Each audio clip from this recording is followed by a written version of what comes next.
বাংলাদেশে নতুন প্রধানমন্ত্রী হলেন তারেক রহমান।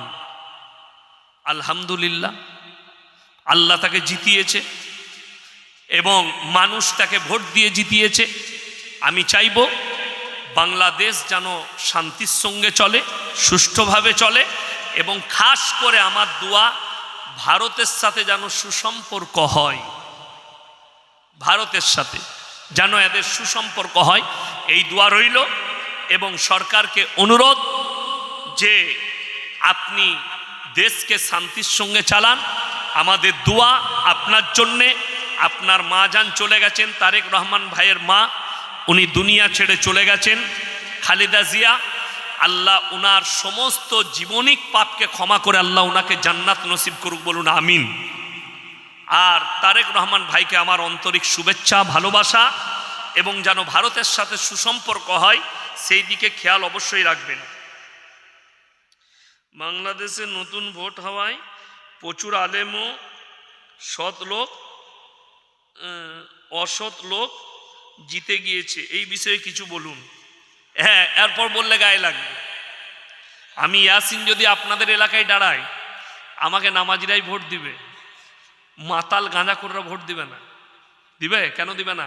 সে জানে ইয়াসিন সাহেব জিতে গেলে মদ আর মাংসর পার্টিটা পাবো না। মাতাল জিতলে সে বলে দিবে জ পেটি মদ নিবি লিগা। কথাটা বুঝতে পারেননি? কিয়ামতের আলামত একটা বলে দিলাম আমি আগেই, যে যতগুলো আলামত আছে তার মধ্যে একটা আলামত, অশিক্ষিত মূর্খরা যখন দেশের নেতৃত্ব দিবে সমাজে, আর শিক্ষিতরা চুপচাপ বসে দেখবে, এটা মারাত্মক আলামত। এটা প্রকাশ পেয়ে গেছে, আর কিছু বলবো না। রমজান মাসে স্ত্রী সহবাস করা যাবে কি? কি পাগলের কি আছে? প্রশ্ন হতেই পারে, পাগলের কি আছে? রমজান মাসে স্ত্রী সহবাস করা যাবে কি, এই বিষয়ে ইসলামের বিধান কি?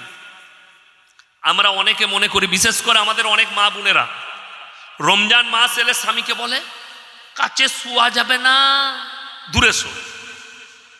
খেপি মৌলবি দিকে জিজ্ঞেস কর, আমরা তো বউকে জড়িয়ে ধরে শুই, অসুবিধা কি আছে? না না, শোয়াতে কোনো বাধা নেই। ইসলামী শরিয়া যেটা বলছে, আপনি সেহরি খাওয়ার পরে সিয়াম অবস্থায়, মানে রোজা আছেন, এই অবস্থায় স্ত্রী মিলন করা যাবে না। আপনার ইফতারি হয়ে গেল, রাত্রে তারাবি হয়ে গেল, সেহরির আগে পর্যন্ত স্ত্রী মিলামিশাতে কোনো রকমের বাধা শরীয়তে নাই।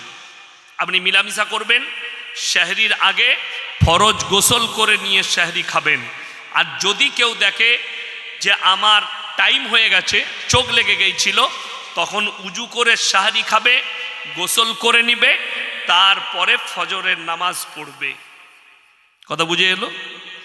ওই জন্যে যেমন আরো অনেকে মনে করেন যে রমজান মাসে রোজা অবস্থায় কেউ ভালোবেসে স্ত্রীর কপালে চুম্বন করে, গালে চুমু দেয়, এগুলো খাওয়া যাবে না, ভুল কথা। আপনি চুমো খেতে পাবেন, চুমু খেলে রোজা ভাঙবে না। ভাঙার যতগুলো শর্ত আছে, চুমু খাওয়াটা তার মধ্যে নেই। যেটা মারাত্মক সেটা হচ্ছে মিলামিশা করা রোজা অবস্থায়, ওটা চলবে না, ওটা নিষেধ। 21, 22, 21, 23, 25, 27, 29 এই 5 রাতের ভিতরে কদরের রাত কোনটি? আমাদের দেশের লোক 27-এর রাতে ঝামেলা করে না? 27-এর রাতে আমি চ্যালেঞ্জ ছুড়ে বললাম, পৃথিবীর কোনো বাপের বেটা মৌলবি এটাই বলতে পারবে না যে 27-এর রাতটাই সবে কদরের রাত। যদি ওইটাই হয় তাহলে তো মাতালু পেরিয়ে যাবে। আমাদের দেশে এমনও লোক আছে, আমি আমার বর্ধমান জেলার কথা বলছি, সারা মাস রোজা রাখে না, ও খালি 27-এর রাতে রোজা রেখে 5 কেজি সীতাভোগ আর 5 কেজি মিহিদানা কিনে মসজিদে চলে গেছে। আমাদের বর্ধমানে সীতাভোগ মিহিদানা বিখ্যাত, কিনে নিয়ে চলে গেছে, যে মুয়াজ্জিনকে দিয়েছে, হুজুর নামাজে পড়ে বিলিয়ে দিবেন, জান্নাতে যাবে। ওই 27-এর রাতে নামাজ পড়ে দিয়েছে। কোরআন খুলেন, ইন্না আনজালনাহু ফি লাইলাতিল কদর ওয়ামা আদরাকা মা লাইলাতুল কদর, লাইলাতুল কদরি খায়রুম মিন আলফি শাহর। হে নবী বলে দাও, আমি এমন একটি রাত্রি দান করেছি যে রাত্রি ইবাদত করলে 1000 মাস অপেক্ষা বেশি নেকি পাবে। 1000 মাসেরও বেশি অপেক্ষা তোমরা বেশি নেকি পাবে। জোরে বলুন সুবহানাল্লাহ। কিন্তু ওই রাতকে আল্লাহ গোপন করেছেন। 1000 মাসের বেশি হলে, আর যদি রাতটা 27-এর হতো তাহলে আমরা বলে দিতাম ও নামাজ ফামাজ পড়তে হবে না, খালি 27-এর রাতে পড়লেই হবে। বলতাম না মূল লুকানো বলি। বেশিরভাগ মুফাসসিরিনরা বলেছেন যে তোমরা বিজোর রাত্রিগুলো ইবাদত করো, খুঁজো। 21, 23, 25, 27, 29 এই 5টা রাত্রি ইবাদত করবেন সকলে। জোরে বলুন ইনশাল্লাহ। 5টা রাত্রি 21, 23, 25, 27, 29 এই 5টা রাত্রি ইবাদত করেন, নামাজ পড়েন। নামাজ কেমন পড়বেন এইটা এখন বিষয়। আমাদের দেশের মায়েরা ও বলছে আমি 100 রাকাত নামাজ পড়ব। এই শবে বরাতের দিনে একজন মা ফোন করেছে, হুজুর শবে বরাতের রাতের গোসলটা কি? আমি বললাম তুই গিয়ে দীঘায় ডুব মেরে আয়। আমি জানি না কেন ওই গোসলটা হচ্ছে ওর দাদির হাদিস আর নানির হাদিস, কুরআন হাদিস নয়। শবে বরাতের আবার কোথায় গোসল পেলে? যেমন স্যাম্পেল গোসল করি ওই গোসল। তোমার ফরজ গোসলের প্রয়োজন হলে করবে, আর ফরজ গোসলের প্রয়োজন না হলে করবে না। কে বুঝাবে এদিকে? যেমন আমাদের দেশের ছেলেরা এমনি নামাজ পড়ে না। 2 24 পরগনা, মুর্শিদাবাদ, হাওড়া, হুগলি, মেদিনীপুর, নদিয়া, 24 পরগনা। শবে বরাতের রাতে কিছু গুটকাখোর ঘুরে বেড়ায় সারা রাত বাইক নিয়ে, সারা বছর নামাজ নাই। ও শবে বরাতের রাতে 100 রাকাত পড়ে জান্নাতে যাবে। ও ঝাঁটা জুতো খাবে, ঝাঁটা জুতো, কবরে গিয়ে কি করবি? শবে বরাতের রাতে চাচার নামাজটা কবুল হবে তোর লয়, যে 365 দিন নামাজ পড়ে। তুমি জীবনে একদিন নেই ও বোঝে আমি নফল পড়ে জান্নাতে যাবো। আচ্ছা বলুন তো, একটা ছেলে স্কুলে কোনো পরীক্ষা দেয়নি, সে শুধু 2টো হাতি করে নিয়ে চলে গেছে কর্মশিক্ষা, হাতের কাজ, সে পাস করে যাবে তো নাকি? না, কোনো পরীক্ষা নাই, খালি হাতের কাজ। আপনার কাছে ফেরেশতারা জিজ্ঞেস করবে ফরজ নামাজ বলে ওটা খালি পড়তে পারিনি, রোজা বলে ওটা খালি রাখতে পারিনি, তবে বলে শবে বরাতটা ফাটিয়ে দিয়েছি। আপনি দেখুন না তাকিয়ে, মুসলিমদের আমাদের দেশে অমুসলিম ভাইরা দেওয়ালিতে বোম ফাটায় না? ফাটায়। আমাদের দেশে শবে বরাতে কিছু লোক বোম ফাটাচ্ছে।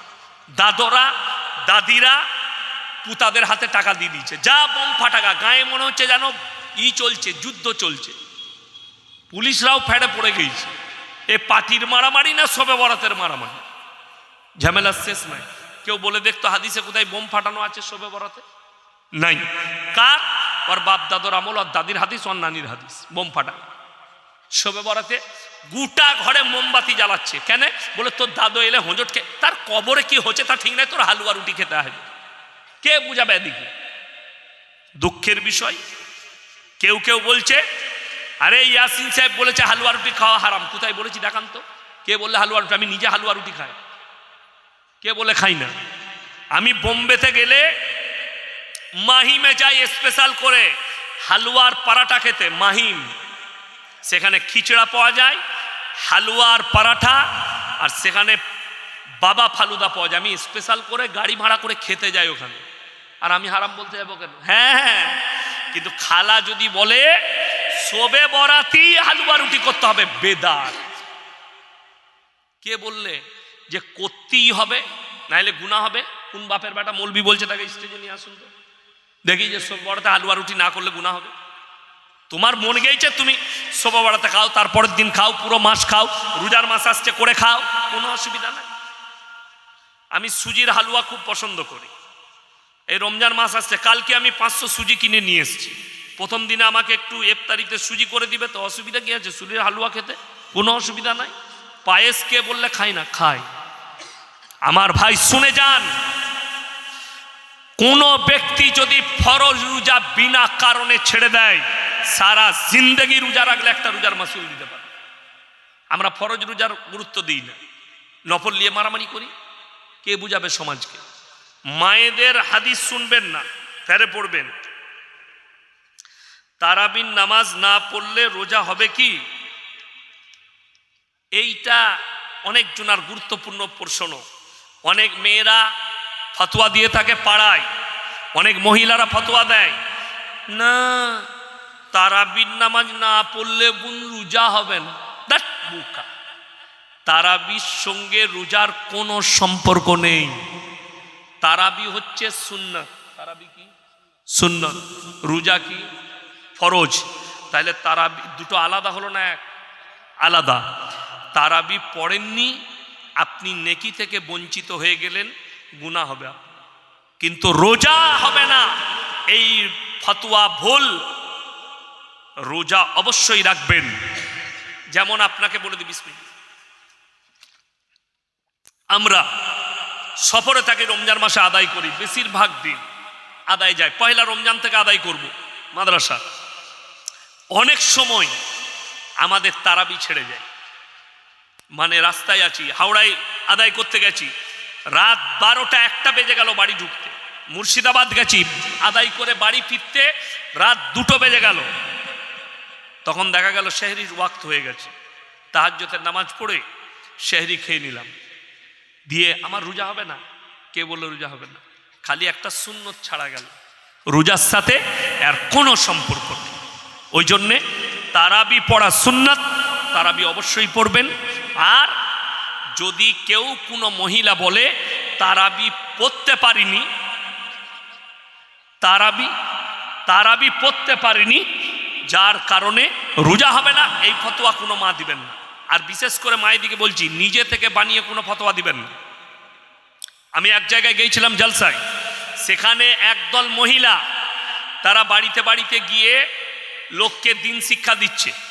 তো সেই দলের একটা মেয়ে ফতোয়া দিয়েছে যে মহিলারা যদি নাইটি পরে থাকে কিংবা শাড়ি পরে, তার ভেতরে যদি বিরা চাড্ডি না পরে নামাজ হবে না।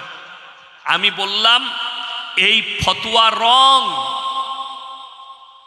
নামাজ পড়ার জন্য যেটা শর্ত, খুব ভালো করে শুনবেন, নামাজের জন্য শর্ত মহিলাদের টাকনুর নিচে থেকে মাথা পর্যন্ত, হাতের কবজি পর্যন্ত ঢাকা। সেটা বস্তা দিয়েও ঢাকতে পারে। কি দিয়ে বললাম? বস্তা দিয়ে, কাপড় দিয়ে। নবীজির জামানাতে তো চাড্ডি বিরা ছিল না। তাহলে এই ফতোয়াটা কে দিল? তোমার বাপ। জুতো ঝাঁটা খাবে এইসব মহিলারা। তোমরা যারা দিন শিক্ষা দিচ্ছ দাও, ফতোয়াবাজি করতে যাবে না, না জেনে শুনে নিজে থেকে বানিয়ে কোনো কথা বলবে না। ওটা মৌলবীর কাছ থেকে ডিসকাস করে বলবে, আলেমদের কাছ থেকে। কোরআন শিক্ষা দিচ্ছে, একটা মেয়ে শিক্ষা দিবে, অসুবিধা নাই। কিন্তু মাথায় রাখবেন, ফতোয়াবাজি করবেন না, মাসলা বলতে যাবেন না, আপনি বিপদে পড়বেন। ওই জন্যে কোনো মহিলার অধিকার নাই সে যেন ফতোয়া না দেয়। আপনি একটা মেয়েকে কোরআন শিক্ষা দিতে পারেন। যদি আপনার বাড়িতে ছেড়ে থাকে, একবার মসজিদে গিয়ে জিজ্ঞেস করে আসুন তো এই মাসলাটা, ইমাম বলে দিবেন। ইমাম সাহেবের স্বর্ণপন্ন হন। একদম নিজে থেকে বানিয়ে আমরা তো ওই জন্য সমাজটা অর্ধেক ধ্বংস হয়ে গেল। কারা ধ্বংস করলে? মা খালারা। ফতোয়া দিয়ে হাদিসুন নিসাই সমাজ ধ্বংস হয়ে গেল। কিন্তু মুর্শিদাবাদে আমাকে প্রশ্ন দিয়েছে যে আমাবস্যার রাতে বিয়ে করা যাবে কিনা। আমরা মোটেই করি না, কালো ছেলে হবে করলে। কি বলবো? ফতোয়া তো দাদির, আমাদের তো নাই ফতোয়া। আমাদের তো যে রাতে করবে আল্লাহর কাছে সব রাতটাই সমান, আল্লাহর কাছে সব দিনটাই সমান। এই কিছু মেয়েদের ফতোয়া মহররমের চাঁদে ছেলে মেয়েদের বিয়ে দিতে জানায়, বিয়ে দিতে নাই। এই কথাটাই হচ্ছে গুনার কথা, শরীয়ত বিরোধী কথা। ঈদের দিনেও বিয়ে দিতে পারবেন, কোনো অসুবিধা নাই। রোজার মাসেও বিয়ে দেওয়া যাবে। কিন্তু রোজার মাস একটা ইবাদতের মাস, সেখানে স্ত্রী মিলনের অসুবিধার কারণে এটা উলামারা নিষেধ করেছে, রোজার মাসে তোমরা বিয়ে দিও না। তা না হলে নিকাহ পড়ানো যাবে, কোনো অসুবিধা নাই। কে বললে যাবে না বিয়ে পড়ানো? ইবাদতের একটু কমির জন্য বলা হয় রমজান মাস বাদ দিয়ে নেব, তা না হলে কোনো অসুবিধা নাই। ওই জন্য আল্লাহর কাছে সব দিনটা সমান। এই আমি আমার বর্ধমানে ভাতার থানায় এক জায়গায় গিয়েছিলাম। আমার এক বন্ধু বলল যে একটা মেয়ে দেখে দেন, দিয়ে আমাকে বললো আপনি থেকে দিনটা ঠিক করবেন। আমি সেদিনে রেগে গেছি। চা বিস্কুট চানাচুর দিয়েছে, ডিম সিদ্ধ নাই। আমি তো বুঝলি যে আমি ডিমটা নাই কেন, বলছে মেয়েরা বলছে ডিম দিলে বিয়ে ভেঙে যাবে। আমরা এক্ষুনি লিয়াই, ওরাই তো সমাজটাকে অর্ধেক শেষ করলে। এরপর বলুন তো, আমি জিজ্ঞেস করতো তোর দাদিকে, ডিমের পাওয়ার বেশি না আল্লাহর পাওয়ার বেশি? ডিমটার সৃষ্টিকর্তা তো আল্লাহ, তাহলে ডিম কি করে বিয়ে ভাঙবে? এ তো কুসংস্কার। ডিম কি করে বিয়ে ভাঙতে পারে? বলবে রবিবার বাঁশ কাটতে নাই, কার ফতোয়া? ওর নানির। এসআইআর এর নামগুলো এমনি এসছে আমাদের, দাদি একটা নাম রেখেছেন, নানি একটা, নামে শেষ নাই। আমি সেদিনে দিনাজপুরে আদায় করছি, বলছে কালো 1000 টাকা, মানে সাদাটা কোথায় গেল? শুনবেন মুসলমানদের নাম, নাট, বল্টু, পল্টু, ঝন্টু, ফন্টু, সব মাল আছে। বর্ষাকালে বিটি ছেলে জন্ম নিয়েছে, নানি ভালোবেসে নাম রাখছে বর্ষা। যা বুঝে করগা। মৌলী সাহেব ইমাম সাহেব কি করবে? ওর নানি নাম রাখবে, ওর থেকে বড় মুফতি কেউ আছে নাকি? ও নাম রেখেছে। আমি অনেক দিন আগে, 6 বছর আগে একটা বিয়ে পড়াতে গেছি, তাকে জিজ্ঞেস করছি তোর নামটা বল, ভালো নাম কি? উনি যে জানেন না, বড় ভাইকে জিজ্ঞেস করে ভাই আমার ভালো নামটা কি রে? ও বলছে আমি জানি না। আমি বলি তোর খারাপটাই বল। বলছে পুটু। আমি ওই নামই বিয়ে পড়িয়ে দে। এখন 5001 টাকা দেলমোহরের বড়তে এইসে পরিবর্তে পুটিকে বিয়ে করতে রাজি আছে। বুঝে কর কি বলে, তো তার নামটা এসআইআর আসবে না, তা কারা আসবে? দাদি একটা নাম, নানি একটা নাম, সমাজ একটা নাম রেখেছে, সমাজ নাম তার পাল্টি দিয়েছে। তার নাম আব্দুর রহমান, তাকে আবু বলে ডাকছে। ঠিক বললাম না ভুল বললাম? তার নাম রহিম, তাকে রহি বলে ডাকছে। ভালো নামটা বলতে এদের মুখে ব্যথা। দাদি কেন নাম রাখবে? নানি কেন নাম রাখবে? ভালোবেসে দাদি নাম রাখছে ফুলটুসি। যা বুঝে করে দিয়ে নানি আর একটা নাম রেখে দিয়ে খুঁজে বেড়ার পর কোন নামটা দেবো স্কুলে, দিয়ে খুঁজে পাচ্ছেন। বড় কষ্ট এগুলো। আপনি কোনো অমুসলিম ভাইয়ের নামে এত প্যাঁচ পাবেন না, কিন্তু আপনার যতগুলো নাম আছে রাস্তাঘাটে আপনাকে চিনা মুশকিল আপনাকে। ওই জন্য আমার বন্ধুগণ, শরীয়তটাকে শরীয়তের মতো মানেন।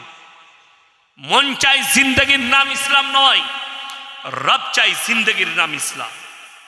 কথাটা বুঝতে পারেননি? রব চাই জিন্দগির নাম ইসলাম, মন চাই জিন্দগির নাম ইসলাম নয়। আপনি যদি মনে করেন আমার মন মতো চলবো, আপনি ইসলামে থাকতে পারবেন।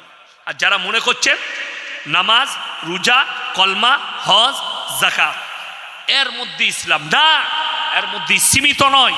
পায়ের নখ থেকে মাথা পর্যন্ত পরিপূর্ণ জীবন ব্যবস্থার নাম হচ্ছে ইসলাম, যেটা গোটাটাই নবীজি সাল্লাল্লাহু আলাইহি সাল্লামের আদর্শ মোতাবিক হবে, কোরআন হাদিস মোতাবিক হবে চলাফেরাটা। আপনি জানেন একটা মুসলিম সে যদি পরিপূর্ণভাবে রসুলের আদর্শে আর কোরআন মোতাবিক চলে, আপনার কাছ থেকে পৃথিবীর কেউ কষ্ট পাবে না। নাম্বার 1 কোরআনে আছে। আমি বক্তব্য লাস্টের দিকে যাচ্ছি, আমার পরে আজিজুল ভাই আসবে। চলে এসছে তো আজিজুল ভাই? চলে এসছে, এখনই আসবে আমার ভাই। লাস্টের দিকে যাচ্ছি, কোরআনে আছে। যারা আমার হিন্দু, মুসলিম, দলিত, আদিবাসী যারা আমার বক্তব্য শুনছেন সবাই শুনে যান। কোরআনে আছে কোনো মানুষ যদি কোনো মানুষকে অন্যায়ভাবে হত্যা করে, সে যেন গোটা মানব জাতিকে হত্যা করে দিল। তাহলে বোঝা যাচ্ছে আল্লাহ কেউ কি হত্যা করার অনুমতি দেয়নি। নাম্বার 2, তোমরা কোনো মানুষ যদি কোনো মানুষের উপকার করে, সে যেন গোটা মানব জাতির উপকার করলো।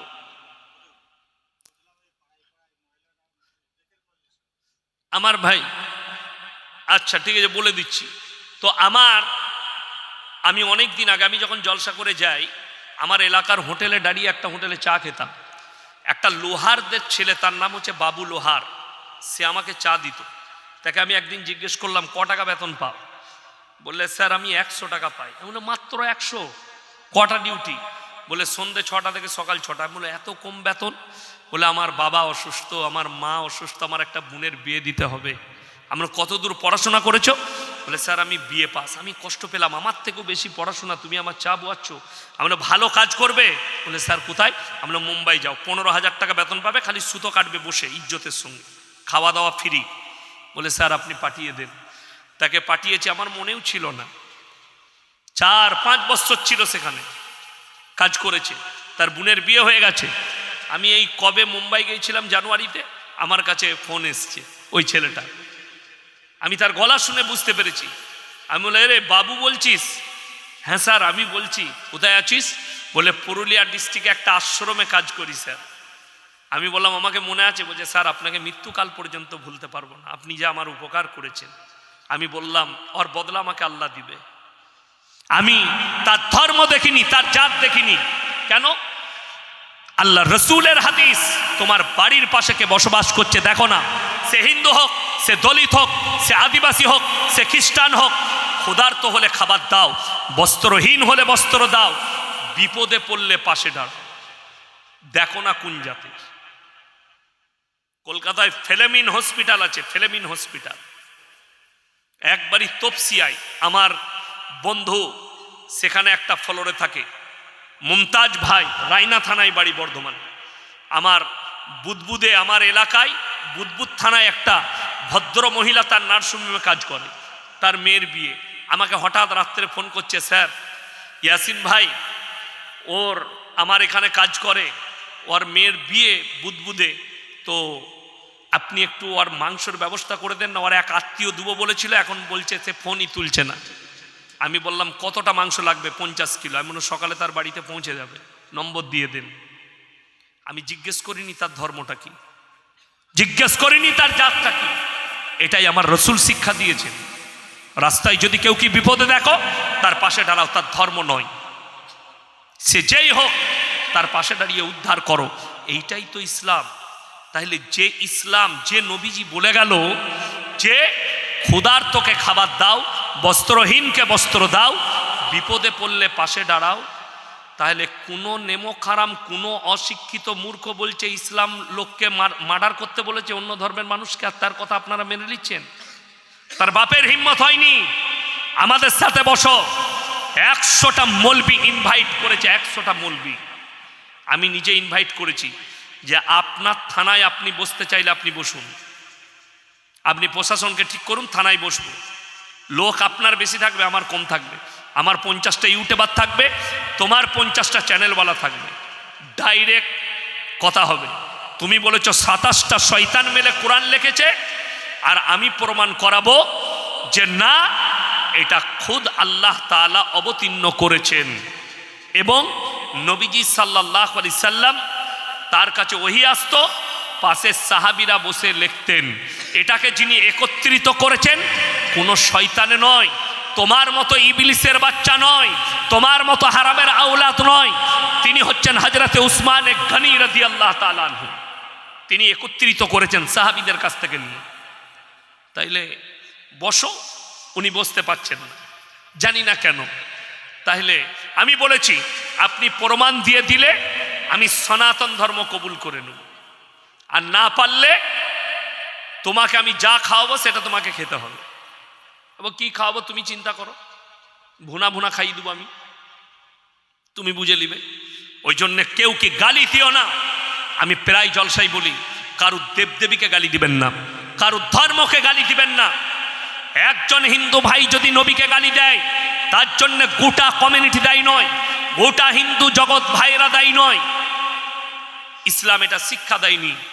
একজন অপরাধী হলে সবাই অপরাধী। আমাদের দেশে অনেক লোক আছে, এই নামাজ পড়তে যাও না, নামাজ পড়ে কি করব? মসজিদে গেলে মুসল্লিরা জুতো চুরি করে, এই নামাজিরা জুতো চোর। চোর নামাজি সেজে যায়। নামাজি কখনো, মুসল্লি কখনো চোর হতে পারে না। অরিজিনাল যারা নামাজি তারা চোর নয়। অবাক হবেন, গেইছে ছিঁড়া জুতো পরে জুম্মার দিন, আর বেরিয়ে আসছে নতুন জুতো পরে। তুমি কি বললে পাড়ায় পাড়ায় কি হয়? মেয়েদের জিকির হয়। জিকিরটা করায় কে? হ্যাঁ, জিকির করায়।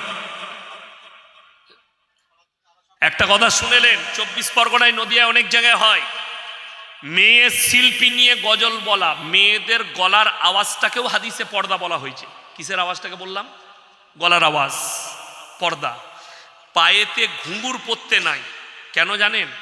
পায়ে নুপুর, ধরলেন আমি আপনার বাড়িতে এসছি, কোথায় এসছি? আপনার বাড়িতে মেহমান, আমাকে মেহমানখানায় রেখেছেন। ঘরের ভেতরে আপনার বিবি নুপুর পরে চলছে, ওই থোড়ার আওয়াজটা আমার কানে এলে নফস বলবে মেয়েটা কেমন দেখতে কি জানি, পায়ের আওয়াজটা এত সুন্দর, এটা হবে নফসের জিনা। কিসের জিনা বললাম? নফসের জিনা। একটা মেয়ে তার গলার স্বর পাচ্ছি, আওয়াজ পাচ্ছি, এই গলার আওয়াজ পাওয়াটা, যদি তার গলার আওয়াজ শুনে আমার মনে হয় মেয়েটা দারুণ হবে দেখতে, গলাটা বটে, মারাত্মক গলা, আমি গলাতে ফিদা। অনেক দেখবেন যে ছেলেরা প্রেম করে না, ফোনেতে প্রথমেই তাকে কি বলে পটাই জানেন? তোমার গলাটা না সত্যি একদম, বলে না? এইটা হচ্ছে নফসের জিনা। এটা আপনি বলেননি, আপনার নফস বলছে মেয়েটার সঙ্গে মেয়েটার গলাটা এত ভালো হলে জিনা করলে কত ভালো হতো। ওই জন্যে একটা নারী শুনেলেন, এই মেয়েদের জিকিরের মজলিস, মেয়েদের বক্তা, মেয়েদের জালসা, মেয়েদের জন্যে মেলার ব্যবস্থা, এগুলো শরীয়তে সব নতুন আমদানি, বেদাত, এবং জানবেন কিয়ামতের আলামত। এগুলো কিয়ামতের আলামত। আজকে জলসা হচ্ছে, যত জায়গায় জলসা হচ্ছে, মেলা না বসালে জলসা হয় না। ঠিক বললাম না ভুল বললাম? কিয়ামতের আলামত। ছেলে মেয়ে এক কাছে, জায়েজ নেই। আর গলার স্বর করে আওয়াজ তুলে না জিকির চলবে নারীদের জন্যে, না মেয়েদের গলার আওয়াজ উঁচু করা যাবে। কোরআন পড়লেও আস্তে পড়তে হবে, যেন ঘরের চার দেওয়ালির বাইরে না যায় আওয়াজটা। এখন অনেক জনার প্রশ্ন, আমাদের দেশের মেয়েরা বাজারে ঘুরে বেড়ায় না? বেড়ায় না? ঘুরে বেড়ায়। এই প্রবলেমটা আপনার, শরীয়তের নয়। এর জন্য দায়ী কোরআন হাদিস নয়, শরীয়ত নয়, এর জন্য দায়ী হচ্ছেন আপনি। কই আজিজুল ভাই, কই? তাড়াতাড়ি নিয়ে এসো, টাইম হয়ে গেছে। আজিজুল ভাইকে নিয়ে এসো তাড়াতাড়ি। এর জন্য দায়ী আপনি, শরীয়ত নয়। আমি এক জায়গায় মুর্শিদাবাদে ঝামেলা হলো, সেইখানে বলছে গ্রামে তো গোলদারি